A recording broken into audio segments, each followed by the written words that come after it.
Onda Regional de Murcia presenta las píldoras de economía doméstica del ICREF. Un espacio para la divulgación de los conocimientos básicos sobre finanzas y autoadministración económica del Instituto de Crédito y Finanzas de la región de Murcia. Con el patrocinio de CaixaBank.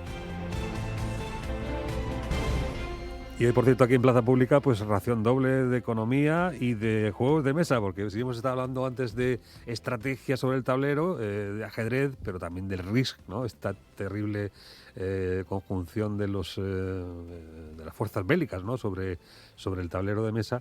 Pues hoy nuestros señores del ICREF han pensado que, no sé si por la burbuja inmobiliaria, vete a saber, hablar del Monopoly. Señor Nicolás Muy buenos González, un días. saludo, ¿qué tal? Buenos días, Muy director del buenos ICREF. días.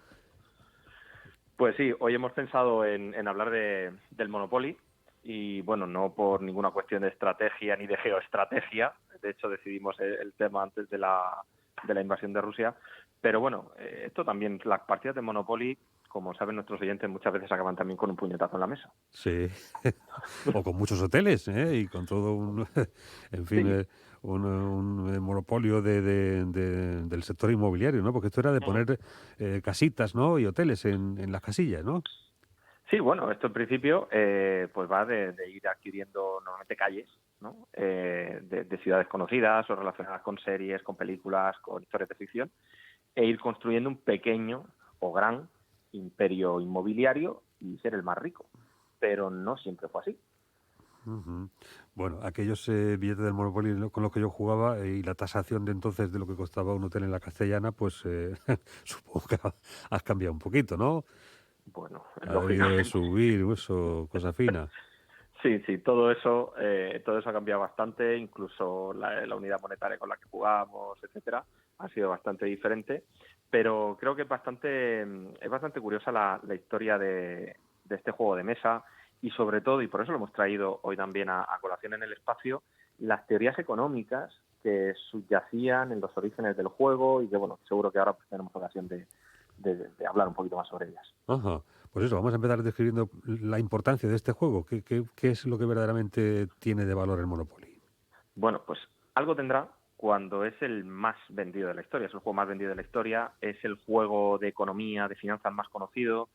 Se estima que más de 1.000 millones de personas han jugado alguna vez con ese tablero, sin contar por las múltiples versiones que hoy podemos usar en nuestro móvil, en la tablet, en consolas. Se han creado múltiples versiones. Es uno de los juegos también más copiados del mundo. Y además es algo que siempre ha unido a distintas generaciones. Es curioso, hay partidas en las que hay desde niños a personas mayores, adultos. Y al final yo creo que el éxito de este juego es que saca nuestros instintos. Porque al final a todos nos gusta ganar. Nos gusta ganarle a los demás. Y cuando jugamos al Monopoly, pues creo que es que eso sale sin tapujo alguno. Ese ansia por ser los primeros, por ganar y por competir. Sí.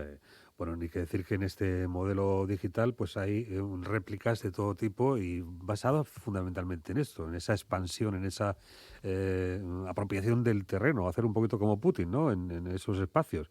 Los Sin City y a partir de ahí pues muchos más, ¿no? Parece que se ha cortado la comunicación. Bueno, pues tenemos todavía, en fin, muchas cosas que saber, indagar en torno al Monopoly. Lo estamos haciendo con Nicolás González Gallego, que es el director del ICREF, el Instituto de Crédito y Finanzas de la región de Murcia, que cada semana nos trae economía doméstica en forma de píldora, siempre hablando de cosas muy trascendentales y hoy, sorpresa, pues hablando del Monopoly. Lo hemos Y en ello recuperado. seguimos. Seguimos en ello. Bueno, En ello seguimos, en ello seguimos. estábamos hablando de que esto efectivamente se ha expandido ahora en lo digital y con el Uh-huh. mismo propósito, ¿no?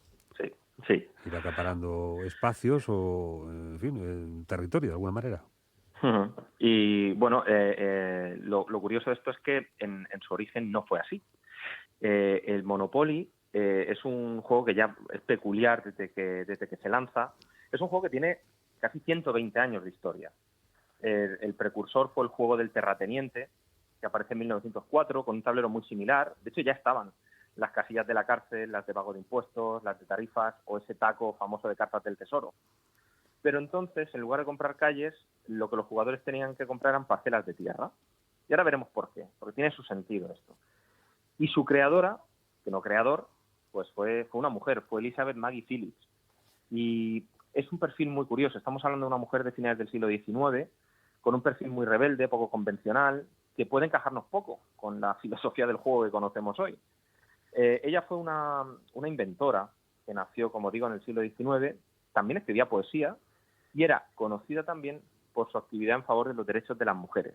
Y lo más importante, que es clave para el juego, Adolfo, es que seguía las ideas de un economista, que era Henry George. ¿Y qué decía Henry George?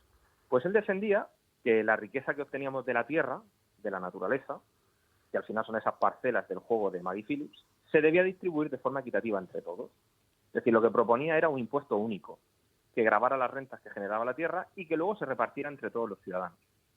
Y eso a lo mejor nos puede recordar a algo, a un concepto que ahora está muy en boga de algunos economistas. Y de hecho hay quien señala a Henry George como uno de los precursores de la renta básica universal. Bueno, pues ¿qué intenta hacer Maggie Phillips con estas ideas? Intenta difundirlas y para eso pone en marcha el juego del terrateniente.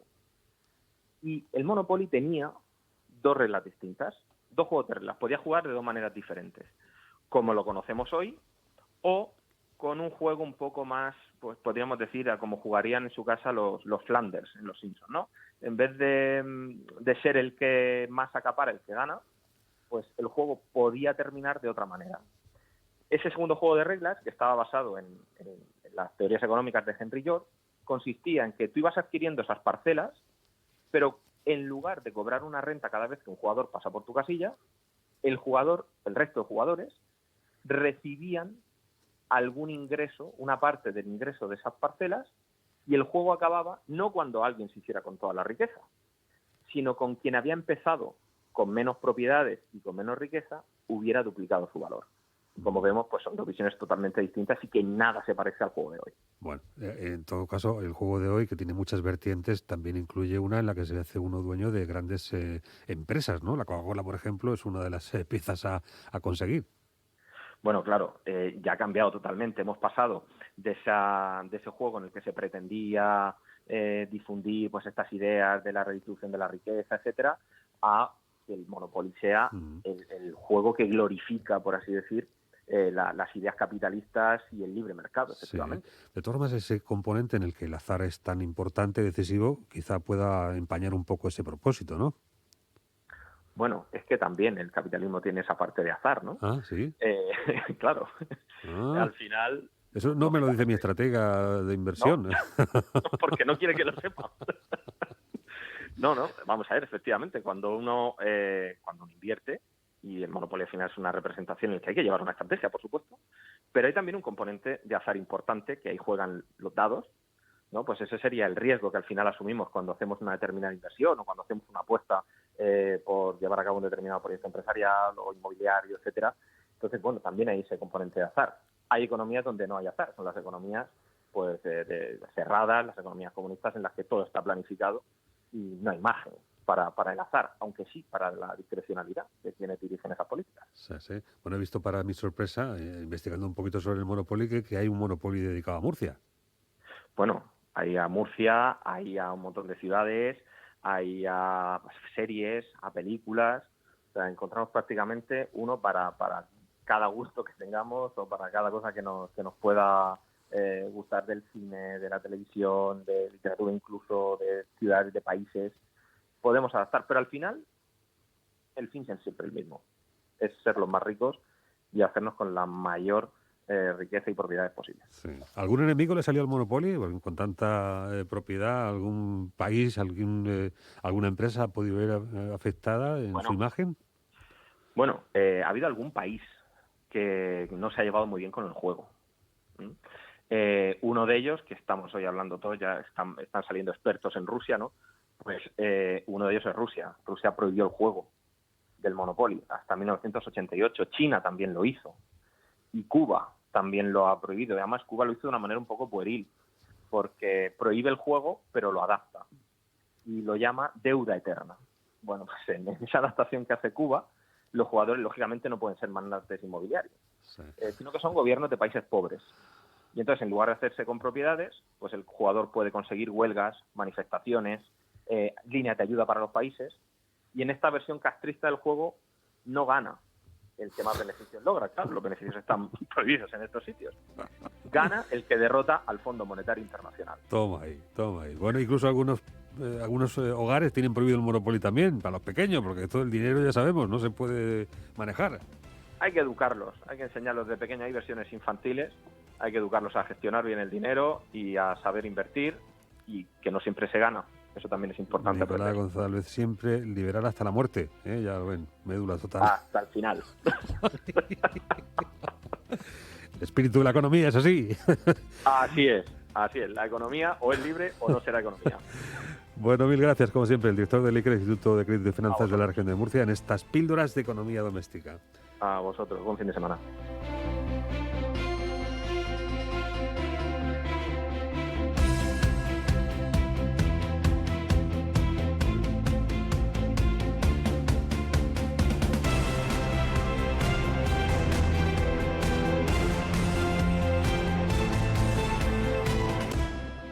Las píldoras de economía doméstica del ICREF. Un espacio para la divulgación de los conocimientos básicos sobre finanzas y autoadministración económica del Instituto de Crédito y Finanzas de la Región de Murcia. Con el patrocinio de CaixaBank.